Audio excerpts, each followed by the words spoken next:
me get him where I fit in, homie. Let me get him where I fit in, homie. Let me get him where I fit in, homie.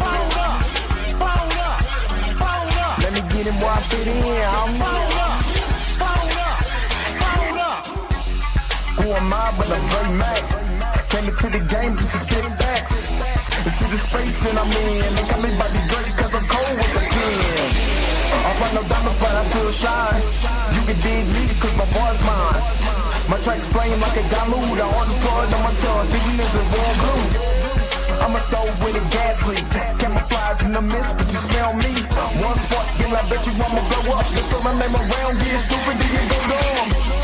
No rest for the weary, a versus thinking in his man, but you can't see me. You rather drink than go pull up, but drink a knife through the game, homie. Let me get him where I fit in, homie. Let me get him where I fit in, homie. Let me get him where I fit in, homie. Let me get him where I fit in, homie. I came to eat at the a la carte. Got stripped of a bear, call me brainstorm. Then I come together like a Voltron. Then I pour another plate to use Decepticons. Straight rappers to the streets like Cobra. 80s they get floating like up in the storage and I'm man. Up, down, down, man, I'm cheap. You a beast, man. I take a beat in. Ninja turtle rap, turtle clans get defeated. High samurai, you can call me Night Rider. You can never stop me, cause I'm a guy bomb. Bad attitude like a rocket, my whole to the A, and I bet you can stop us. LL bad when I go and show up. You can hear the haters in the back. Let me get him where I fit in, homie. Let me get him where I fit in, homie. Let me get him where I fit in, homie. Let me get him where I fit in, homie.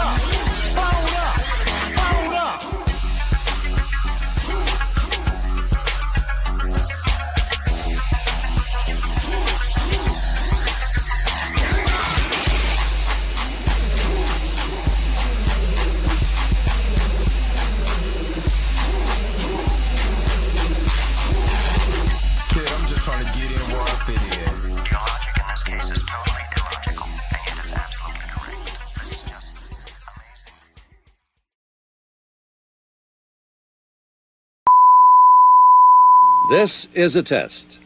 This station is conducting a test of the emergency broadcasting system. This is only a test. Taste the biscuit. Taste the goodness of the biscuit.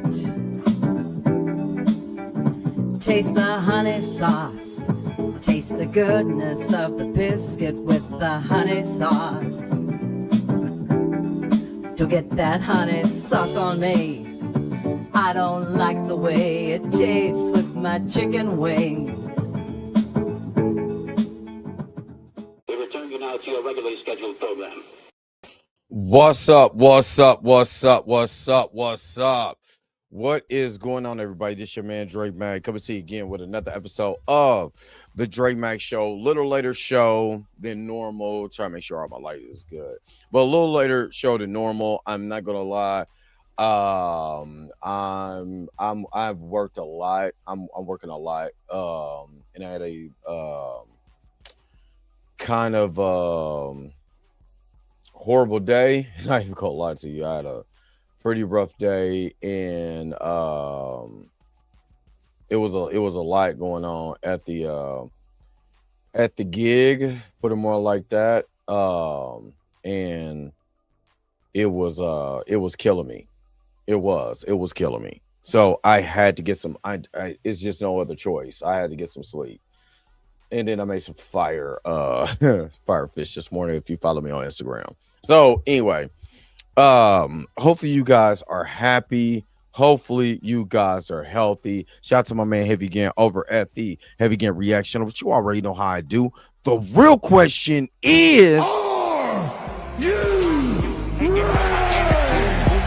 are you hating on my energy? Say why you hating on my energy? I don't think you wanna be my enemy. All right, all right, all right, all right. So real quickly, I'm gonna go and see who is all in the house because I really can't be on here that long because after that, I gotta go to work. I gotta go work. So God, I want to say, I want one day for me not to say I gotta go to work. But happy Friday the 13th, all you Jason Voorhees fans. Most definitely, it's Friday the 13th. And so, uh, Webby Things, what's up? Torian, what's good? What's good? J. Carter, what's up? What's up? Finally getting to the video.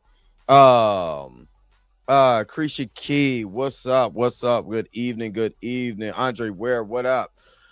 X-Man, Xavier Phoenix, what's up? What's up? What's up? Good evening. She was not a robot, the admin. What's up? What's up? What's up, Pam? Hey, we'll see you later, Pam. I'm glad you stopped in here. Make sure that y'all guys are checking out Pam Entertainment TV too. Make sure you guys are doing it. Let me see. The Village Brother, what's up? What's up? D Stizzle, the admin, what's good? What's good? What's good? Let me see. Is that how do you pronounce? Is it Rochellis or 612? I hope I said it right. If I did, my apologies. What's up? What's up? What's up? Marley Mars up here. What's up? What's up? What's up?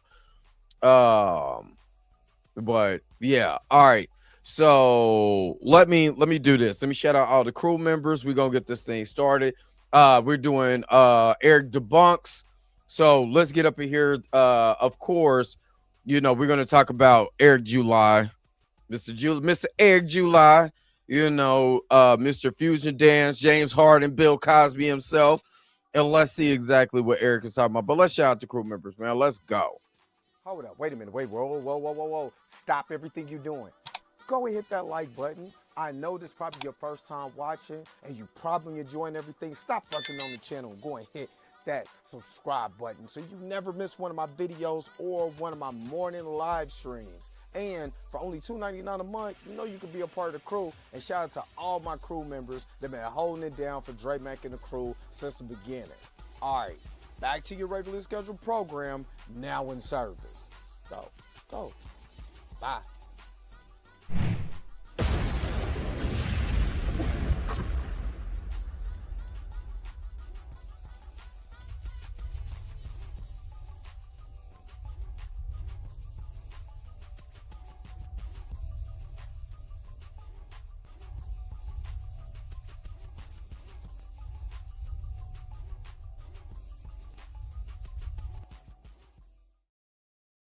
All right, and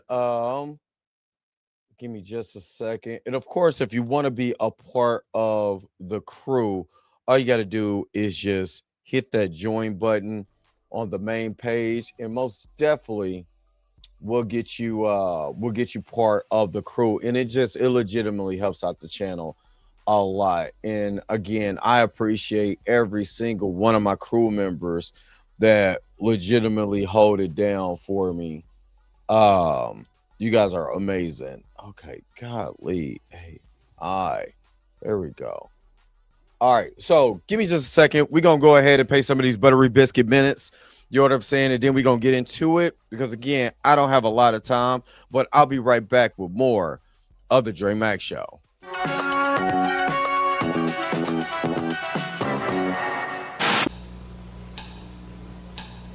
Hey y'all, I got a great new album in the mail today.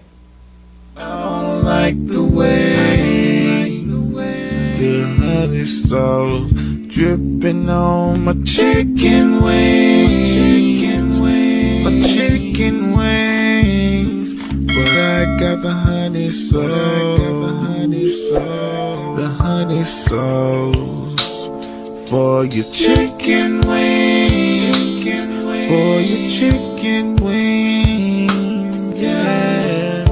This is a fantastic album, man.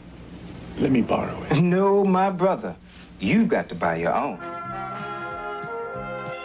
We now return to the Transformers. All right. No, my brother, you got to find your own. So let's go ahead. Let's switch gears for a second. We are finally getting to the Eric Debunks video. This is talking about Eric July of finally admitting the grift. Like, he admits the grift. He's talking to his echo chamber. So let's get into it real quick. Let me share my screen and let's go. Let's see what Mr. Eric debunks. Eric July, because he posted a long tweet reflecting on the comic book industry, politics and comics, and how his perspective has changed now that he's actually had more experience moving through that world as a creator and a businessman. I'm not going to lie, this tweet stood out to me because if you know Eric July, then you know he spent a lot of time building his audience off of criticizing the left, criticizing woke politics, framing comic book industry as heavily biased, movies, TV shows, a hostile space for people who are not left-leaning. So when I saw this post, what caught my eye is that he seems to be walking some of that back. Not completely, he's still Eric July, young Ripper, so I'm not going to get carried away, but he definitely sounds more cautious, a bit more measured, and maybe a lot more willing to admit the reality may be more complicated than the rhetoric. And this is really interesting considering who he hangs around.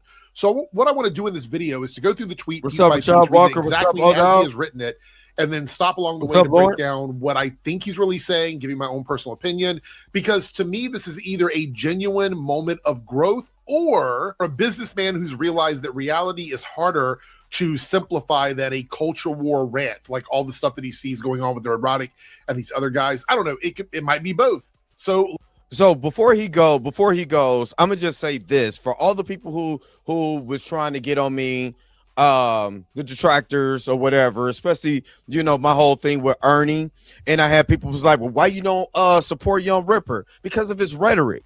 I'm not gonna support nobody who's out here boot damn who's jigging and jigabooing and doing all of that mess. I'm not. I don't care who you are. I don't care who you are. I don't care what comic book you got. I don't care about none of that. You out here, you buck dancing and all of that stuff. You know what I'm saying? Trying to, instead of just writing good content, instead of doing good content, you've already spouted out of your mouth what you feel about different people, different forms, different people even in the comic book space, man. I don't care about none of that. Ain't nobody trying to hear that. You know what I'm saying? You trying to make this super conscious right-wing book does not help. That's just like if someone was doing a super conscious left, if it's just based on the political landscape of the left or the right, I don't care. I'm not about to read that. Make a story where I can understand your point of view. That's it. You know what I mean? And you ain't got to go on a crusade against the left. But then you get into this comment space and you realize those far right wing talking points do not carry over into real life. It's the internet, not real life, bro. It's not. It is not. This is real life. And you have to be a good creator, you have to tell creative stories. And you have to tell stories based on actual real life, not what you think real life is. These are the things that are going on in real life.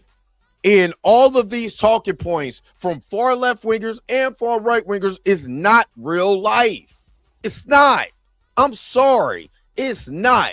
There is a fine line down that middle that you could tell a story on. It is. It's a fine line because there's things on there's stories on both sides that you could make a creative story with. But if it's just based on politics, it's just based purely on politics. You know what I mean? Then it's not gonna fly because now you're trying to sell ideology. And nobody wants to read ideology. Nobody. And it's funny because I say that, but we look at the golden age of comic books, and a lot of it was based on ideology. Or is that the silver age? No. The golden age is like the 1940s when they were just doing nothing but propaganda. Then you got the silver age, you know what I'm saying? Like the 70s, it just kind of told more stories about what was going on in the political landscape. And you got, the modern age, but still. But if it's just based in a political talking point, you know what I'm saying? Especially when it's an extreme talking point, man, ain't nobody trying to hear that shit. Just write a better story. Write a good story. How about start there first? Let's get into it. The success of the Rippaverse has given me a lot of insight and perspective that I simply didn't have before. From the time I was a kid up until around 2021, my perspective on the comic book industry was almost entirely that of a fan. My understanding of the internal politics of the industry largely came from secondhand accounts, things shared by creators, reporters, and commentary online. I'm going to pause here. Yeah. Right out of the gate, this is actually a bigger admission than I think some of his audience may want to admit. Because what he's saying here is that for most of his life, and even up until relatively recently, his understanding, this is important, of the comic book industry came from the outside looking in. And this is big. And this is the reason why we go after Grifter so bad, because you know, because when you look at when you a lot of times when you hear these guys, they're just repeating rhetoric. They don't know nothing. Just like when we did the Critical Drinkers video, or you know what I'm saying, from the Birdman, and the Birdman clearly pointed out this dude did not watch this movie. You could clearly see it and watch this movie. Then you took the bootleg version and tried to make something out of it. Like, what are you doing? But again, this is the grift. So I want to hear what Eric has to say. Let's go. One of my biggest complaints about Eric July and everybody else in this space is they are outsiders acting like they have some sort of internal knowledge that makes them experts on things. And I'm going to be real here. That would not be a huge deal if he were just some random fan with opinions. But Eric has built content and commentary around all these narratives. He spoke about this stuff very confidently, and that's important. You think about people like Nerdrotic and Critical Drinker and Ryan Kennel and all these other guys. They speak very confidently. So for him to now say, actually, a lot of what I understood came from secondhand accounts, it's giving, I may have been talking a little too spicy for somebody who was not actually in the room with everybody else. And listen, that is not illegal. But it is funny when people go from sounding very certain and confident to suddenly being like, well, to be fair, actually, I was mostly going off what I heard. All right, let's continue. Which is, I will give Eric his props. He's admitting that. He's admitting, you know, that I got it from secondhand. So when you go back and you look at all of those videos, you know, where he was talking about Peter Darker, and he didn't even know about Amazing Spider-Man number 15. He literally just admitted, if for real, go back, read this line where it says, my understanding of internal politics of the industry largely came from secondhand accounts, things shared by creators, reporters, and commentary online, which means if you go back to all those videos, how he created his platform, he did not know ish. Not trying to cuss. He did know ish, because every time I do an Eric July video, or every time I put Eric July in my thing, I get a yellow sign, and I gotta fight so the ads can get pushed through, so YouTube can push it. You know what I'm saying? Because of the ad revenue that they make. But so I'm not gonna cuss. But this literally tells you, you know, that he didn't know anything. So even when you go back and you see where he was talking about Peter Darker, and he didn't know what Amazing Fantasy 15, he was winging it. We knew that. His audience didn't. His audience just ate it up because they was tasting the biscuits. And this literally clearly tells you that he was tasting the biscuits. That's what he was doing. He literally admit he was tasting the biscuits. He built his platform off of what everybody else said and not his own genuine admission of what he knew. He don't know nothing. He's just talking. And a lot of these guys get on YouTube. They get on these other platforms and just be talking and don't know nothing. Like me. But over the last few years, through business and meetings, mutuals in the industry, and time spent no on butter, the no convention honey circuit, sauce. I've had the opportunity to meet, interact with, and even do business with countless publishers, writers, artists, and other professionals working in the comics and entertainment. Hold on, wait a minute, Lawrence. Did you say is he woke? Did he wake up? Oh, he woke now. That's funny. Let's keep going. Here's where the shift starts, because once you stop talking about the industry like it's one giant political boogeyman, you actually start meeting like real fucking people and having real fucking conversations. You're doing what I was saying earlier. It's about a lot of these things where they talk about these talking points and stuff like that. You know what I mean?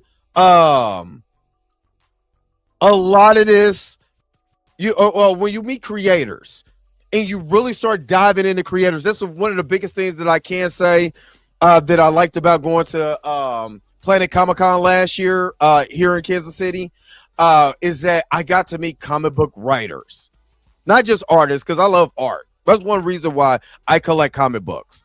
One of the main reasons because I love art. Second is that I like good stories. You know what I'm saying? And good stories makes me feel good. It makes me feel all good in my tum-tum. You know what I mean? So, but when I got to actually talk to a lot of the creators and the writers, that's what really kind of got me to understand a little bit more from my perspective on how this thing works. Because you can have a fire story and the editor be like, nope, we don't want that. Can you make this?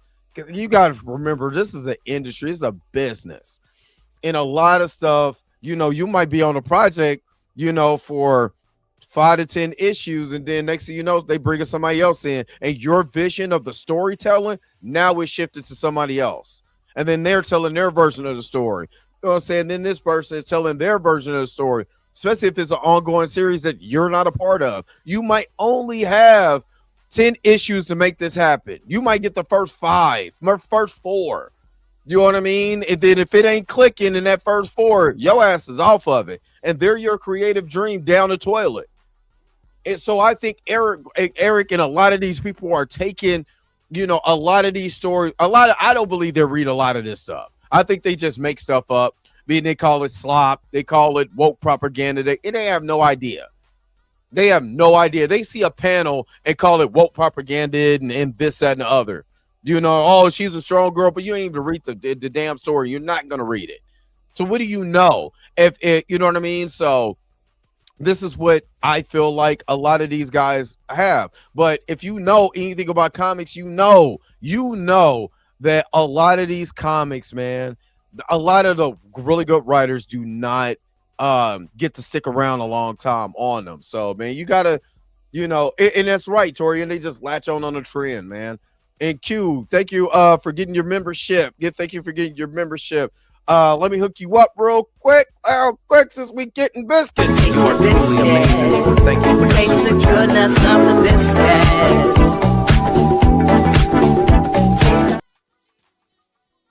All right. Let's keep going. Let's keep going. Business, and you're existing in those spaces face to face, and things tend to get more nuanced. And this is something that I've said over and over and over again, that this online space, the culture war stuff that happens here on YouTube and on social media, is not real life. And I wish people would stop taking it that way, because it's absolutely stupid, it's annoying, and it's frustrating. And this is just how life actually works. It's very easy to imagine this entire field as some monolithic enemy where your main access to it is just online discourse. It gets a lot harder for him or anybody in the space to hold on to that same level of certainty once you are actually out there interacting with real people, with individuals, not just fake accounts on social media. So it turns out when you log off and go outside, human beings start acting like human beings. Crazy how that works. Not him discovering that the left is actually not just one giant hive mind. Oh my God. And that experience has given me a few big takeaways. Number one, yes, there is a political bias in the industry. From what I've seen, it does generally lean left. Many of the people who don't share that perspective tend to keep their views private, likely for the sake of job security. Meanwhile, those who feel comfortable speaking openly about their politics often lean in that direction. That said, the level of persecution I initially imagined doesn't seem to be as widespread as I once believed. He waking up, ladies and gentlemen. He's waking up. He's waking up, ladies and gentlemen. Eric July, everybody. Let's go, Eric. Let's go. Q, you good? You is good. But this, yes, there is political bias in the industry. Ding, ding, ding, ding, ding. There's political bias in every industry. Real life, dude. I literally work at a place where you have people with left, heavy left, views and heavy right views. You know what I mean?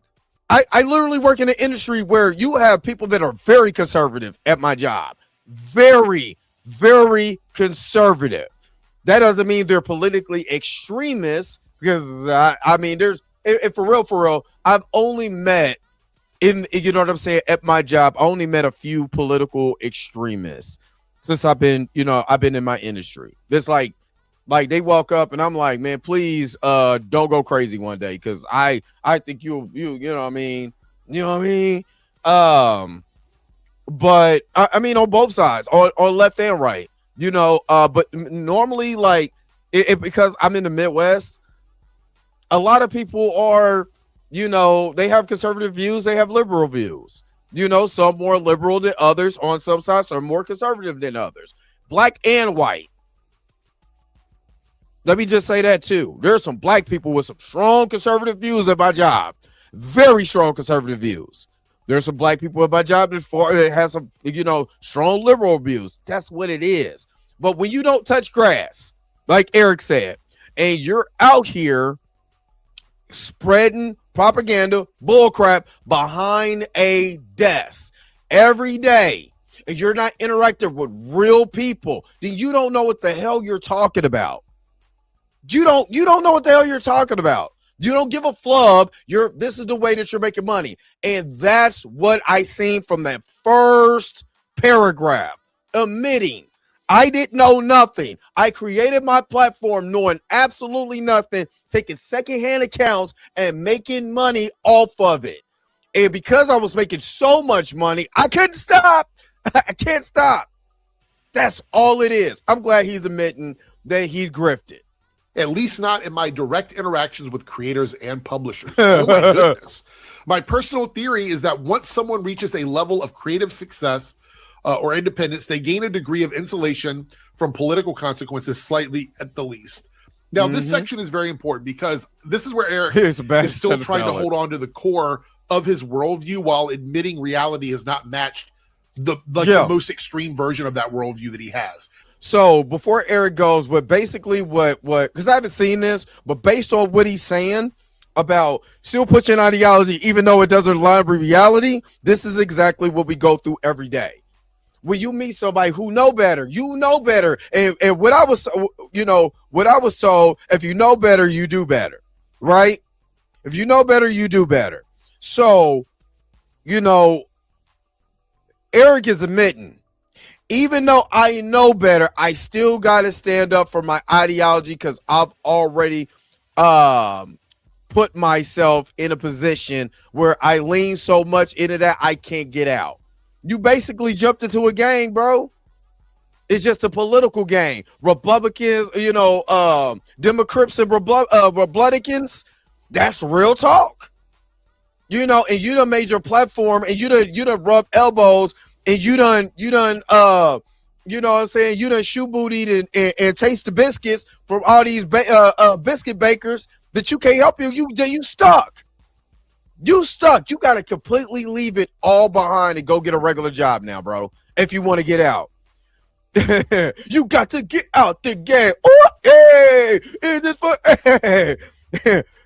You got to get out the game. What? Get out the game. He still says the industry leans left. Okay, sure. Fine, whatever. A lot of entertainment spaces do lean left culturally and socially. That's not really some shocking revelation. I wouldn't even totally disagree with him. But the key line is I don't believe it's so heavily left. I believe it is left leaning, more liberal leaning. I would say this because I hate the left and right talking points sometimes. So let me just say this. I know he was a, you know what I'm saying? He has some good rock music. You know what I mean? Not even gonna lie to you. I listened to some of his music. I'm like, hey, this ain't bad. You know what I'm saying? Like, being honest. But the problem with this is that when you say left, there is liberal views. Just because they express their liberal views a little more, what I mean by that, somebody who's part of the LGBT Q plus community is going to, be loud and proud. That's okay. You know what I'm saying? You can still be conservative without being, and I think that's the problem. I grew up, you know what I'm saying, 80s baby, grew up in the 90s. There were people that was conservative, but there wasn't, and they were, loud about being a conservative, but not to the point where it became too extremist. Well, I mean, you had your extremists, but I don't think it was as much as it is now, because now we have access to social media where you could just go out and just say just the worst crap on the face of the planet, and it's considered right wing. So I think social media has given people too much of some people a platform where their small minority becomes a loud majority in their echo chamber. That's what I believe. The level of persecution I initially imagined doesn't seem to be as widespread as I once believed. That is the real headline to me in this whole segment, because a lot of the young RIPA Eric July branding has leaned into the idea that the left-leaning people in these spaces are aggressively punishing dissent on the right, shutting people out, pushing people away, and creating this environment of ideological persecution. And now we're saying maybe that was overstated. So basically, yes, the industry leans left, but quite possibly, maybe it's not the full-blown authoritarian nightmare that he has painted as a narrative to put into the head of his viewers. Fact. And I'm sorry, regardless of what the people in his comment section might believe, this is a meaningful walkback of that stance. It's not just a tiny detail. It's a very big deal. I also want to touch on the part where he says that maybe success insulates people from consequences. He would have. And, to be fair, there is truth to that. If you have your own audience, your own money, your own business, your own platform, then yes, you're going to have more freedom than somebody who is dependent on gatekeepers for any business opportunities or, checks you might be getting out there. But I also think that point can be a little bit self-serving, because if people treat you differently now that you have clout, that does not automatically prove that his older assumptions were correct, like the stuff he believed before. It may just mean that his position has changed. And and to piggyback off of what he's saying, that he believed what he was saying, but he believed it from secondhand account, and he found out I can make money in this, and that's why he he is doing what he's doing. Nobody is in this space. I'm just going to keep it a buck 1,000 funky with you. Nobody's in a creative space if they're not there to make money. Let me say that again. We're all in here to make some type of revenue. If somebody says that, they're full of crap.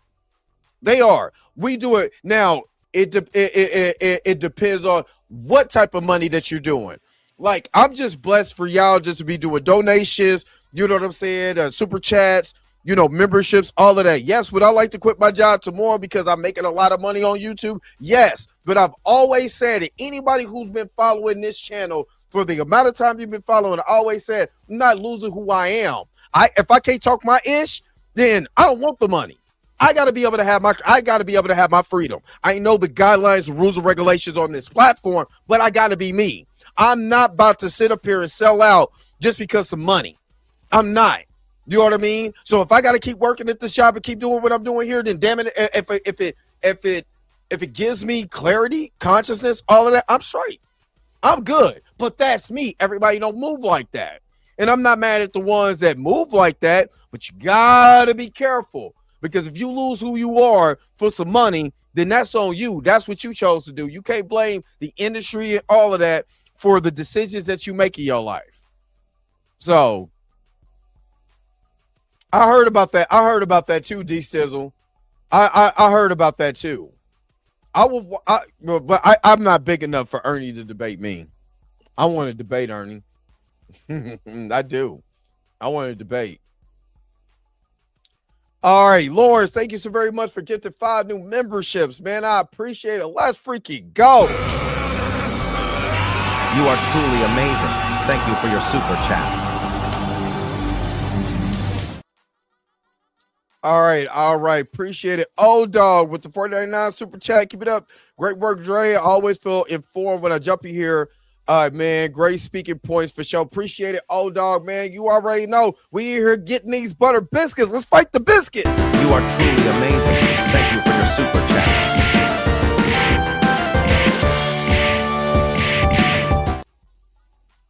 All right, appreciate it. This also, what I just thought about this too, and I'm glad I brought Tyrone Magnus's video up. Have you ever noticed? Oh yeah, I know. I'm a clout chaser. I'm now chasing clout. But it wasn't clout chasing when I did his when I did his anti-grifter video. Well, clout then, but just since I brought up Tyrone Magnus, what's so funny about that is that if you notice a lot of these people, if you ask them exactly what right-wing talking points do you agree with, what President Trump's and the administration, what policies that you agree with or you don't agree with, they can't tell you they can't tell you a policy that this man has passed. They can't tell you the policies that they don't agree with, because all they repeat is what they hear, not what they know. And they took the Alonzo from Training Day approach. It's not what you know, Jake, is what you can prove. And if I can prove that the left is just this, no matter how weird or roundabout way to do it, or how much I gotta lie to prove it, I'm gonna prove it. The same thing with extreme leftists. If I can prove the right is just crazy, the conservatives are just crazy people, then I'm gonna do it. No matter if I gotta lie, go a roundabout way, I'm gonna do it. That's the problem with politics now. There's no real bipartisanship. I keep saying this because nobody cares about the people. They care about political talking points, but the people are suffering. Everybody's on here that has a vehicle right now is suffering at the pump because some people are so caught up in the politics, not looking at the people who's getting screwed around. Now we got to pay way more at the pump because the political talking points. And well, I voted for the guy, so I gotta ride with him instead of saying, you know what, I might have flubbed up. I might have just flipped instead of being honest, because the people are suffering from inflation right now because stuff is high. You know what I'm saying? Groceries and stuff for your kids are high. You know what I'm saying? We just went to war, so we don't have to worry about a certain kind of type of fouls out here. You know what I mean? And then gas prices are now soaring. You know what I'm saying? How much you want to bet there's going to be some kind of new virus that's going to come out? Everything except for making sure that people are taken care of, making sure the people in political offices, the part of those fouls, are out of office. They're in jail somewhere. No, they don't care about that. And instead of people pushing their political talking points, look at what the people is going through right now. The people are suffering. No matter what color you are, if you're a middle class, lower middle class, poor, you are ooh, this pisses me off. Let me keep going. God. Sorry. I'm going to a tangent. Y'all know me. Let me keep going. Yes, successful people often get more grace. That's not necessarily proof of persecution. Sometimes it's just how status works in literally every industry that people work in. And that's fine. I don't necessarily think it's a good thing. I don't think you have to agree with it or, co-sign on it for it to be a thing. You just have to understand that it does exist. And then you have to navigate the world knowing how that works. Anyway, let's continue. Number two, my personal interactions with industry professionals have been overwhelmingly positive, especially in person. I've had the opportunity to speak with a lot of well-known and accomplished creators and decision makers in publishing, and nearly every interaction has been respectful. Oh, imagine that. All that stuff he was talking about, Marvel, DC, the big two, they don't care. I guarantee you he was meeting with people at Marvel and DC. You know what I'm saying? Probably IDW. You know what I'm saying? Boom Comics, these other places. You know what I mean? These other places. And they were probably meeting with them, and he realized these people are not as bad as I think it is. And I would imagine that some of them probably understand his political talking points when he's not being an extremist and lying. And just lying. Just for the sake of pushing your own ideology. It's funny how that works when you actually can talk to people. Many have even expressed that they wish me success and are rooting for in what we're building. In fact, the only negative interactions I've had with an actual professional in the industry came from a situation where I somewhat naively went to bat for someone else. Even then, we eventually had a conversation and cleared things up. Now, I'm not naive enough to believe the industry doesn't have its share of politics or pettiness behind the scenes. Every entertainment industry is catty, but I can only speak to my own experiences, and those have largely been positive. There are exceptions, but they are minimal.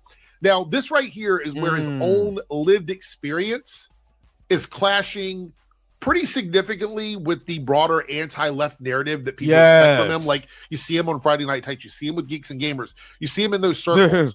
And that's kind of what we expected from Eric July. Even I would expect that from Eric July. And look, I'm not saying that this absolves him from any sort of like bad faith commentary he's done in the past. I'm just saying this really is a step in a different direction for him. Because if he realized that, yes, he made a lot of money, but he didn't sell think about it like this. He made a lot of money. He didn't sell a lot of books. And what I mean by that is that he didn't sell. If he would have sold 1 million books, and would have, let's say for the sake of argument, he sell 1 million books and makes $1.5 million off of 1 million books. People look at that 1 million books or 2 million books. You know what I'm saying? But like, damn, he made a lot of money. Now I want to read it because a individual publisher, independent publisher, sold more books than some of the guys in the big two. Some of the books in the big two. That's your Batmans, that's your Spider-Mans, it's your X-Men's, all of that. Right? That's different than you just making $3 million off your fan base because you sold the books at X amount of dollars. And you made that. That's what I need people to realize. You know what I mean? It's quality over quantity. So if I got a quality book and that's my one book, but then it just sells and it sells and it sells, well, I have a quality product. You know what I mean? And you don't have to do all of this stuff. And I think he started to realize if he wants to be in this industry, you got to tone out all of that right-wing talking point crap because I can't really push my product what people thinks of me in this certain way. And that is truly admitting that I grifted. And I know I need the left and the right to make this thing work. Oh, bipartisan. And again, I don't like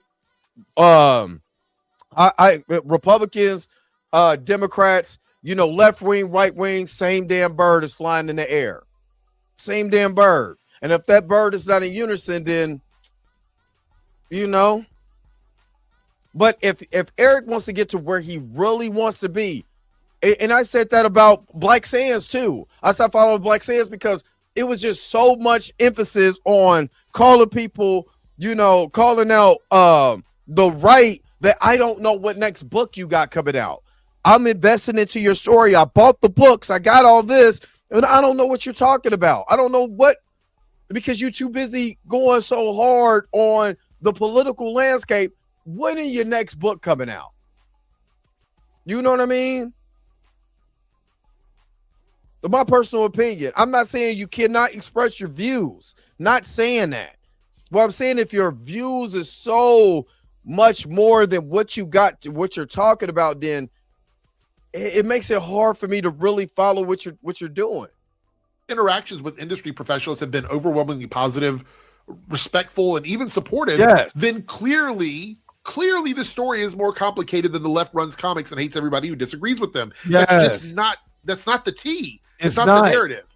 And that does not mean politics fucking disappear. It does not mean there's no bias. I want to reiterate this. Yes. But it does not mean that everyone is sincere. I also want to say that. But it does mean the picture is a lot less dramatic than the outrage ecosystem likes to present. So all these people who are supposed to be ideological oppressors, but instead they're normal, respectful, rooting for your success. That's really interesting that that's happening now, that you're stepping outside of your own echo chamber. And this is exactly why so many political narratives start falling apart once somebody actually has firsthand experience. I can't tell you how many people have preconceived notions about things like drag shows and gay people. They meet me, they go to a drag show where I'm working, and they change their opinion because they actually see it. This is why representation and visibility in media is so important. A lot of the things that Eric July and his community have pushed back against actually help people become more socially exposed to something, they start to see that whatever this facade is that these guys have created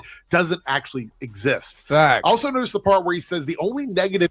Yeah, and I can agree with that. Just be a black man in this space. Like, I went to a creators event last week, and I was telling people that I'm a blur. You know what I'm saying? And I got an arcade in my basement, and I like comic books. And to see people like, yo, that's dope. You like comics? You like this? What do you think of? And then here's the conversation. What do you think about this? And what do you think about this? And man, I like it too. And I'm like, yo, that's dope. Because I used to be afraid. I tell y'all, the God's side of the truth. I used to be afraid to tell people that I was a black nerd. I used to be super afraid that, oh, I got turtles and I got this and I got Transformers and all of this stuff. I used to be super afraid of that. Not afraid anymore. And when I became afraid and knowing a black man that looked the way that I do, that walked the way that I walk, because everybody says I walk like I'm pissed off, like I'm getting ready to fight, and find out I'm one of the biggest geeks you ever made me feel good in my tum-tum. I'm just saying. So I understand that even, with the LGBT community, there's, gay people out there that's like super dope. You know what I'm saying? I don't care if you know what I'm saying, if what you do in your private life. I don't care. Are you a good person? Are you a decent human being? That's all I care about, man. At the end of the day, don't care about your political views. Don't care about your sexuality. Are you a decent human being? And do you care about people? That's all I care about. Interaction he had came from a situation where he somewhat naively went to bat for someone else, and even then that got worked out after a conversation. That is telling, because again, that sounds less like some giant ideological blacklist and more like regular people drama, shadiness, regular conflict, and maybe some bad judgment in a specific situation. So it's not a leftist witch hunt. It's messy entertainment industry behavior. It's facts. Groundbreaking. Every field has petty people. Yes. Every field, every group of people have cliques. Every field has nonsense. That alone does not prove some grand political conspiracy. This is very important. And this here was why I wanted to make a video about this specifically, but we're going to continue because there's more here. Number 3, this may be the most controversial point because I spent most of my life as a fan outside the professional circle. Like many of you, much of the information I believed about how people were treated in the industry came from second-hand accounts. And if I'm being honest, I trusted many of those stories, especially when they confirmed things I already suspected. I even created content based on accepting some of those accounts at face value. Looking back, I'll be the first to admit that was naive. Now, here's where things get really wild. You hear that? I knew it was naive. It's stupid. You cannot build an industry with hate in your heart. If you got hate in your heart, lay it out.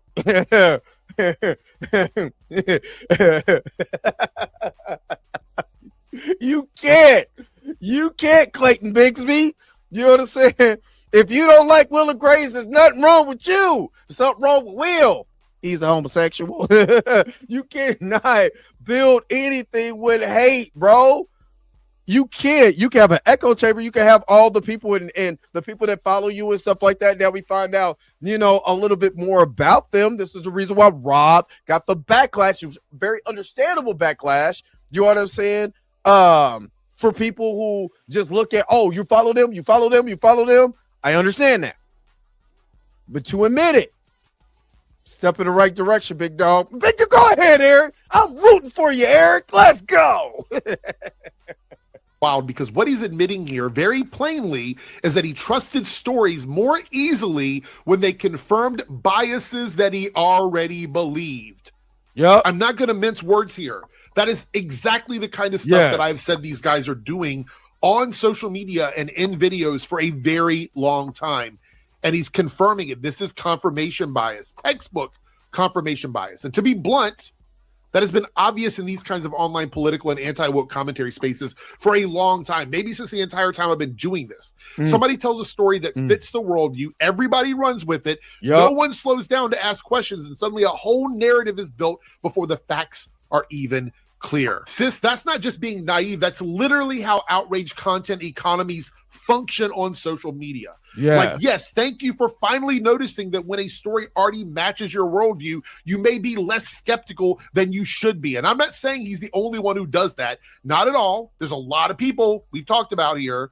But when your whole thing is criticizing everyone else, and then you admit that you were accepting some stories too easily because they validated your assumptions, yes, that is a problem. It is a big fucking problem. And this means that all of the content that Eric has made up until this point is tainted with bias. Every single video that he has made with some sort of inside story or some sort of preconceived notion or prejudgment about any community based on something he heard from somebody else, it is all tainted with bias, and he is admitting it here in this tweet. Over time, I've had... So what I said about he was tasting the biscuits, now y'all understand what taste the baker bakes the biscuit.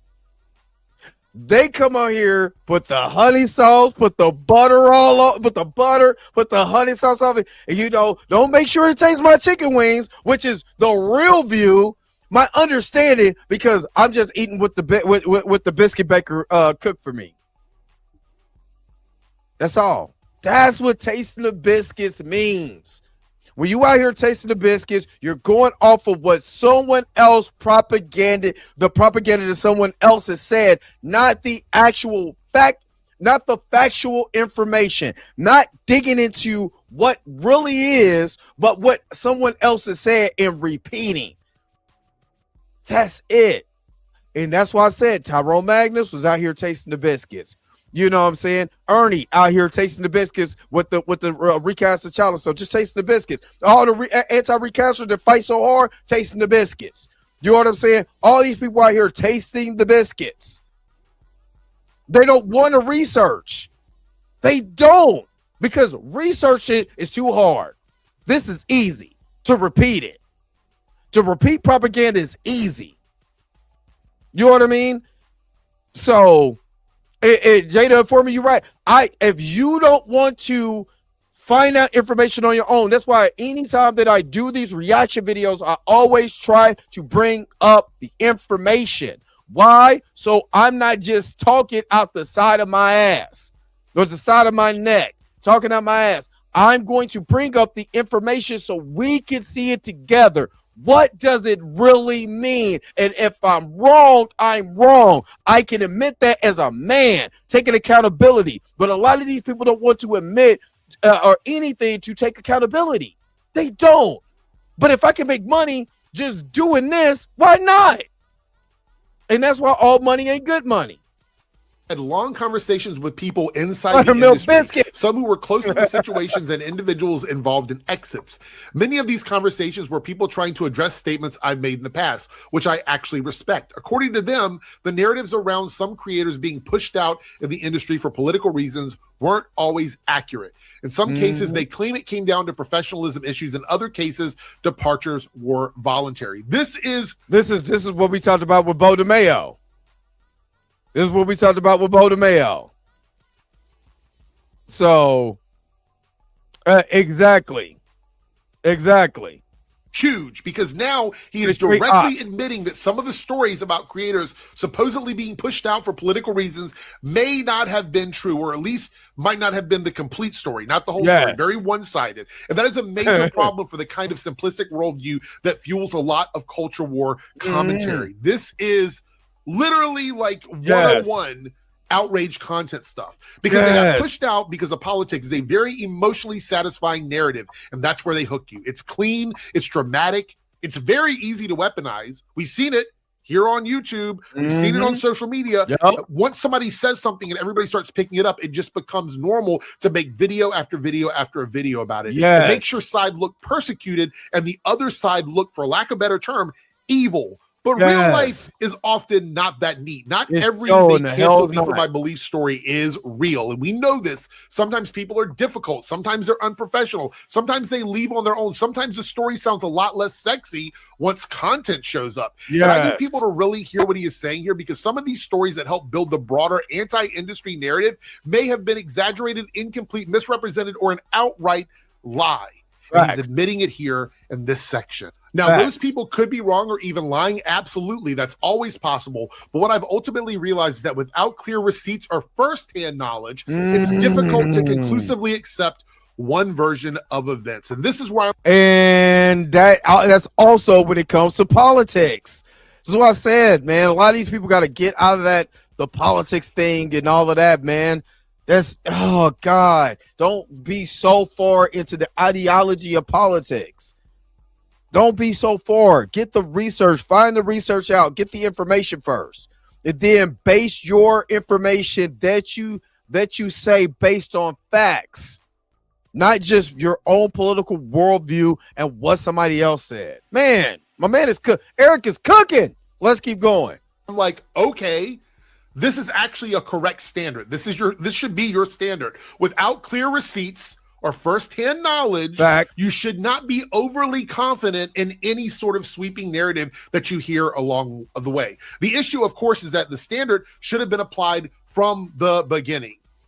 Before he started making all the videos he's been making over the last few years, this should have been the standard. And this is exactly what I've asked from the beginning of my channel, is that these guys need to slow down, double check, bring receipts, do your homework. This is all I've asked for. And this is why this tweet stands out so much, because it sounds like someone realizing that the old level of certainty was not really justified. So now we want receipts. Now we want firsthand knowledge. Beautiful. Yes. Love that for you. Where was that energy before? Because a lot of people built entire audiences off of not having that level of caution or accountability. And we know them, we see them, and I've mentioned a few of them in this video. And Eric is a prime example of that. Let's continue. And don't forget, besides we're turtles, don't forget that Eric's channel started dying off.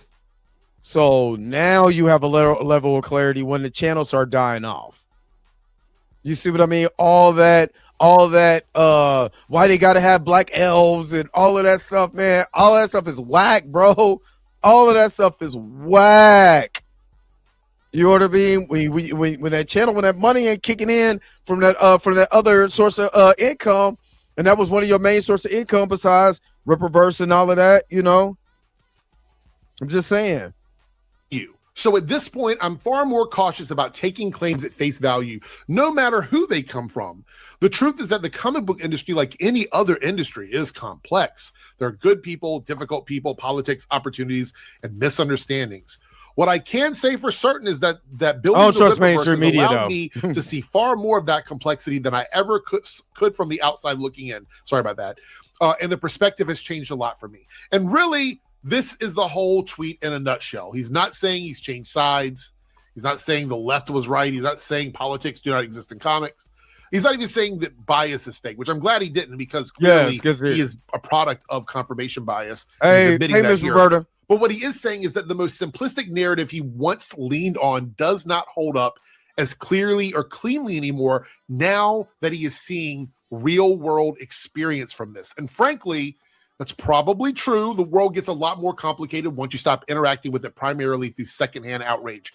My goodness, if the rest of the people in his space could actually have this realization, that would be fantastic. It's almost like reality is more nuanced than a crazy outraged thumbnail with somebody making the face and the word woke in giant red letters. Exactly. And no, this doesn't make him a liberal now. I don't want anybody to freak out about that, but it does make him sound a lot less rigid and chuddy and grifty and less cartoonish than before. And from my perspective, as a gay person, as somebody who is liberal, somebody that's criticized Eric July before, what jumps out to me is a lot of conservatives and anti-woke commentators spend years villainizing the left like it's one giant coordinated machine full of hateful, intolerant zealots. Like you always hear the tolerant left. It's one of the things they always like to throw in our faces.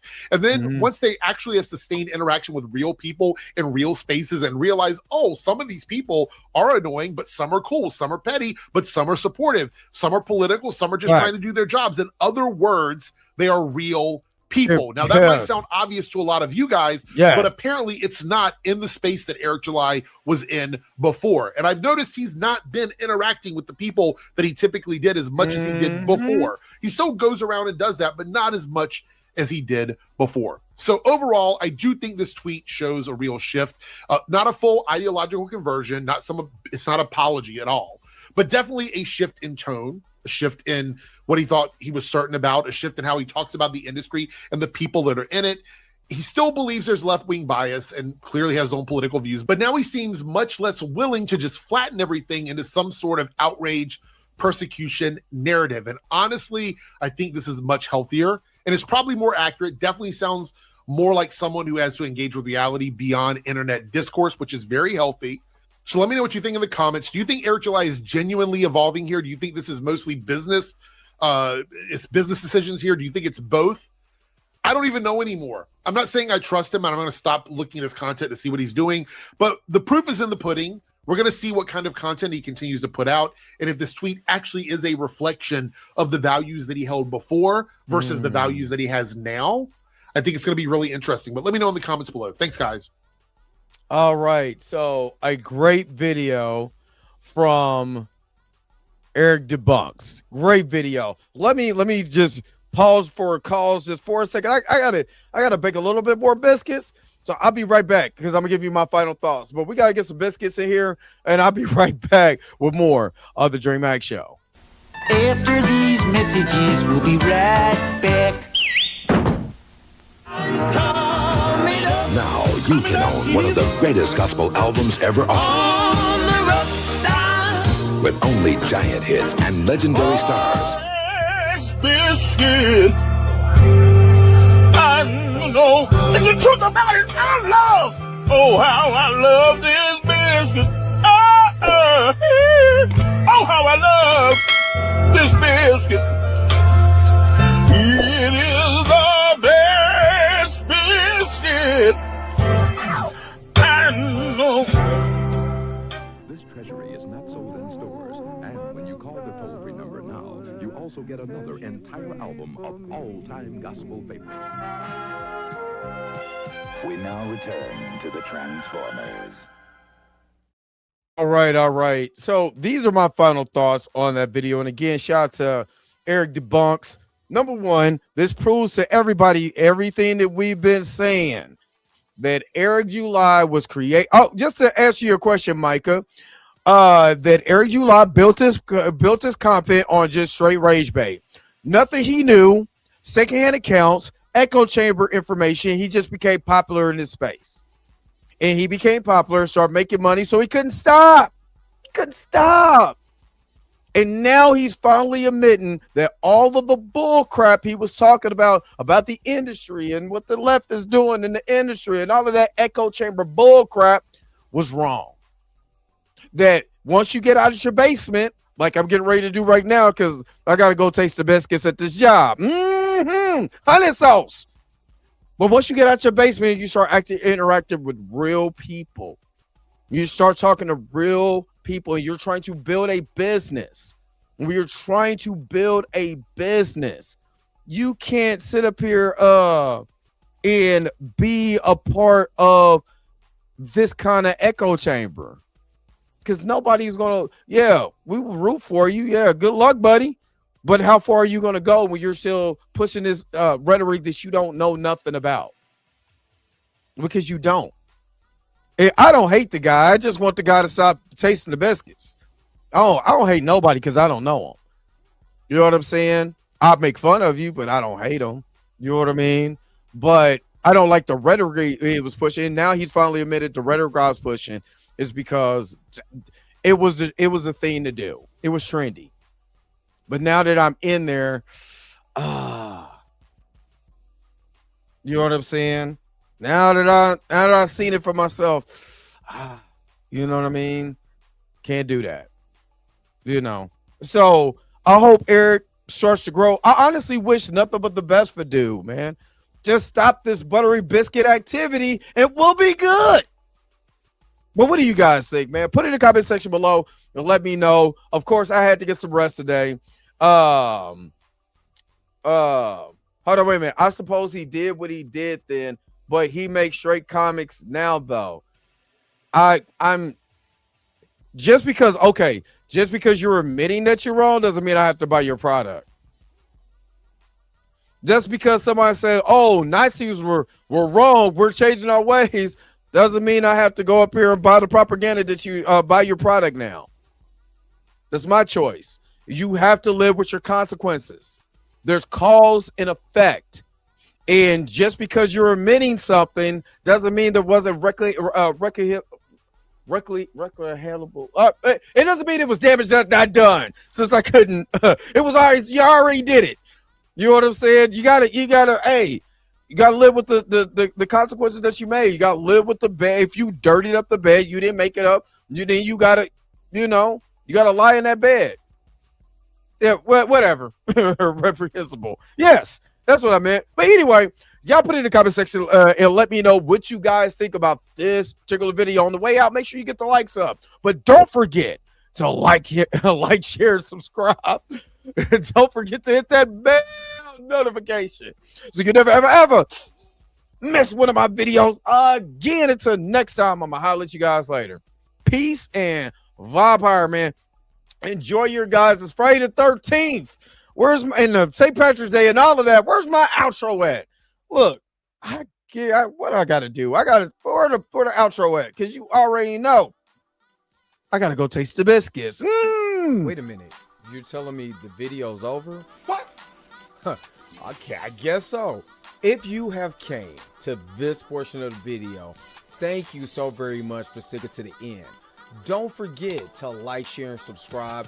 Don't forget to hit that little bell notification so you never miss one of my videos. And if you really want to, you don't got to, go ahead and follow the social media links that's down below. Until next time, I'll let you guys later. Peace and vibe higher, y'all. Y'all take care of yourself.